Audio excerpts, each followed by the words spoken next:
Mr. Johnson, we're going to start with assessment of your vision. And visual acuity is determined by either a wall-mounted Snellen chart or very commonly a pocket Snellen chart, as I have here. Mr. Johnson, would you take your right palm and place it over your right eye? And I'm going to hold this about 14 inches in front of Mr. Johnson's left eye. And could you read the smallest line possible? Okay, 2, 4, 8, 3, 7, 6, 1. Okay, you can bring the arm down, and if you put your palm of your left hand over your left eye, and would you now read the smallest line possible? 6, 9, 0, 2, 8, 3. Okay, you can bring the arm down. It's important to test visual acuity either with a formal Snellen chart or anything that has any print on it. Very commonly what you might do is ask a person to read the smallest line possible on anything that you might have by your patient, and then use something else to test the vision in the other eye. What we're going to do now is assessment of the external eye structures. And Mr. Johnson, if you just look at my nose, and we will now bring down the lower lids, inspecting the tarsus, the lids, and the conjunctiva. We'll elevate the upper lids, looking at the lacrimal gland area in this area. And we're going to check also whether or not there is injection or dilatation of the blood vessels in the conjunctiva over the sclerae, noticing the size of the pupils and the shape of the pupils as well. We're now going to check visual fields by confrontation field testing. For this procedure, the patient is asked to remove his or her glasses, and the examiner must remove his or her glasses as well. For this procedure, you want to stand approximately 2 feet in front of the patient, and you'll ask the patient to close his or her right eye as you close your left eye. So, Mr. Johnson, could you close your right eye for me? And I'd like you to look at my nose. And I'm going to close my left eye and look at your nose also. The hands are placed slightly closer to me and in the nasal and temporal fields of the patient's left eye. Mr. Johnson, tell me how many fingers you see now. 3. Okay. And how many fingers do you see now? 4. Okay. Try again. How many fingers do you see now? 3. Okay. What we're doing is assessing the nasal and temporal fields in the lower fields and in the superior fields. Please close your left eye. I'm going to close my right eye. Look at my nose. I'm looking at your nose. And Mr. Johnson, how many fingers do you see now? 3. Okay. And how many fingers do you see now? 3. Good. You can open your eye.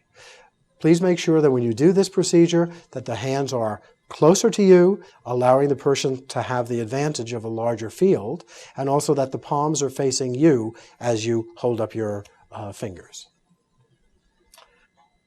We're now going to determine eye alignment and the pupillary responses to light.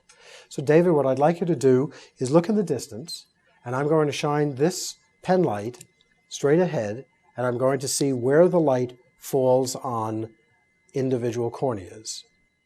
We're looking first at the right and the left, and you'll notice that the light falls right directly in the center of the pupil, indicating that the eyes are straight. We're now going to continue on by using our pen light to check pupillary responses to light. And David, just continue to look in the distance as I shine this light from the side and shining it first on the left eye, looking for the direct and then consensual pupillary reflex, and then from the other side, the direct on the right and the consensual pupillary reflex on the left. We're now going to continue to test extraocular muscle function by means of evaluation of the cardinal positions of gaze. Because the rotational action of the obliques and vertical recti muscles cannot be easily assessed, the eye must be moved into 6 diagnostic cardinal positions of gaze that best isolate the vertical actions of these muscles in order to test their innervations. The oblique muscles are tested in adduction, that's with the eyes turned medial toward the nose, to maximize their vertical action. In contrast, the vertical recti muscles are tested in abduction, abduction. That's with the eyes turned laterally. In these positions, the superior rectus muscle acts now as a pure elevator, and the inferior rectus acts as a pure depressor. We're now going to test extraocular muscles. In order to do that, the examiner stands about 2 feet in front of the patient and stabilizes the patient's jaw. The other hand is placed with one finger in front of your nose, and the patient is asked to follow your finger as you go through the 6 cardinal positions of gaze. David, I'd like you to follow my finger. Okay, don't move your head, and follow it out here. You bring it out to about 15 or 18 inches from midline, all the way up here. And now we're testing the inferior oblique of David's right eye, the superior rectus of his left eye. As I bring the finger down, I notice the position of his eyes, being careful not to poke the eyes. We're now testing the superior oblique of his right eye and the inferior rectus of his left eye. Bring him back to mid-position. We're going to now switch hands. David, just follow my finger as we go all the way to the right, testing the medial and lateral recti, coming all the way up here, now testing the superior rectus of the right eye and the inferior oblique of the left eye. As we come inferiorly, we'll elevate the lids again to test the inferior rectus of the right eye and the superior oblique of the left eye. We're coming back to mid-position. David, I'd like you to watch my finger very carefully as I bring it in close. And we're now testing convergence of the eye. And we will then conclude this assessment in this position. One of the most important parts of the physical examination is the ophthalmoscopic examination, providing us with a wealth of information about the patient's health. This is the only non-invasive means of directly viewing vasculature in its native state. I'm going to demonstrate the use of the ophthalmoscope by using 3 different types of equipment. The first is the standard direct ophthalmoscope. A direct ophthalmoscope is an instrument which has a series of lenses which takes into account your refractive error as well as the refractive error of the patient. It's a light source which allows visualization of the cornea, the lens, the vitreous, and the retina. In order to use this instrument, you want to use the instrument held in your right hand using your right eye to examine the patient's right eye.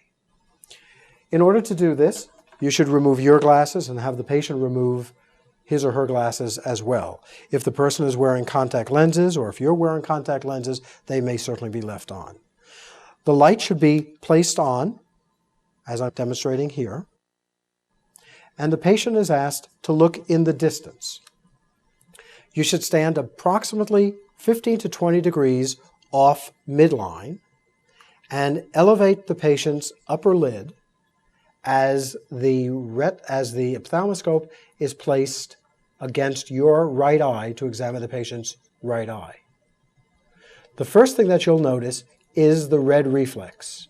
If a red reflex is not seen, one has to be concerned that there may be some opacity, such as a cataract, in the lens.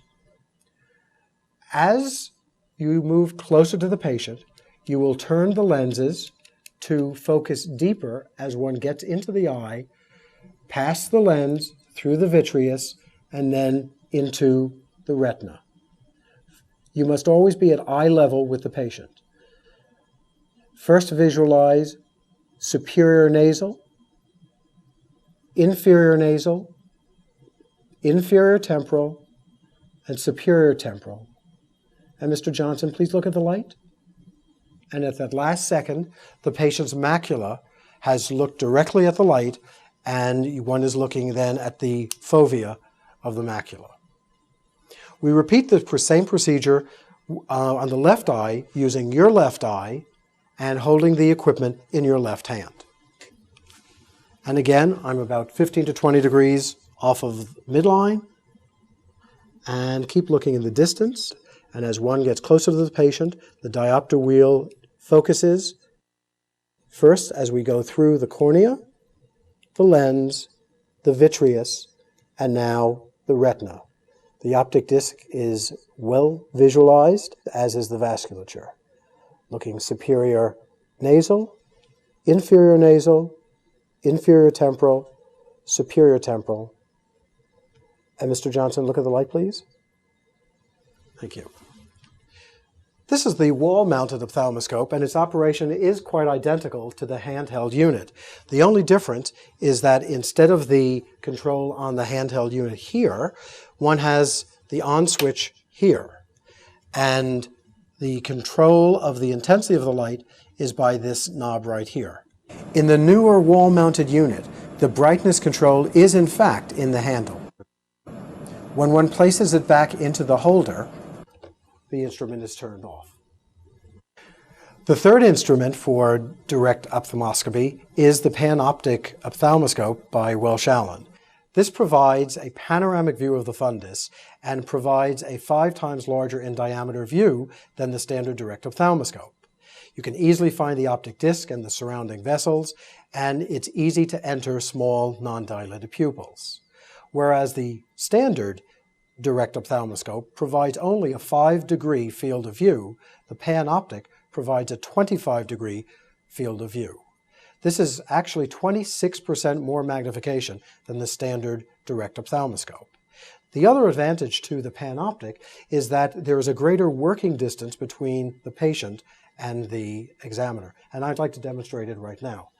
The panoptic ophthalmoscope works with any of the standard 3.5 volt handles. This is the head, and this is the eye cup, and I will demonstrate its use in just a moment. First, one wants to use the continuous focusing wheel to focus on a distant subject, to get that subject in sharp focus. And then the equipment is used basically the same as your standard direct ophthalmoscope. A major difference is the eye cup. The eye cup, which aids in the stability of the unit, is applied directly to the patient's brow and is depressed about half of the length of the eye cup to visualize the red reflex. You should be able to see the optic disc, the physiologic cup in the disc, the arteries, and the veins. The cup is the portion of the disc that is central, lighter in color, and penetrated by the retinal vessels. The normal ratio of the cup to disc diameter varies from 0.1 to 0.5. The examiner should check the cup to disc ratio in both eyes for symmetry. The retinal vessels are evaluated as they arborize over the retina. The central retinal artery gives rise to 4 main branches that supply the superior and inferior aspects of the temporal and nasal quadrants of the optic fundus. And again, one will examine all of the quadrants as well as the macula in the standard fashion. A major advantage of this is that many individuals are one-eye dominant, and therefore may have trouble using their left eye to examine the left eye of the patient. With the panoptic, if you just turn this way, Mr. Johnson, and look straight in the distance, I can actually visualize Mr. Johnson's left retina by using my right eye, as I'm demonstrating now. In addition, of course, I could use the instrument in my left hand and examine the left retina as well. How are you feeling? Okay, we're now going to proceed to the examination of the ear.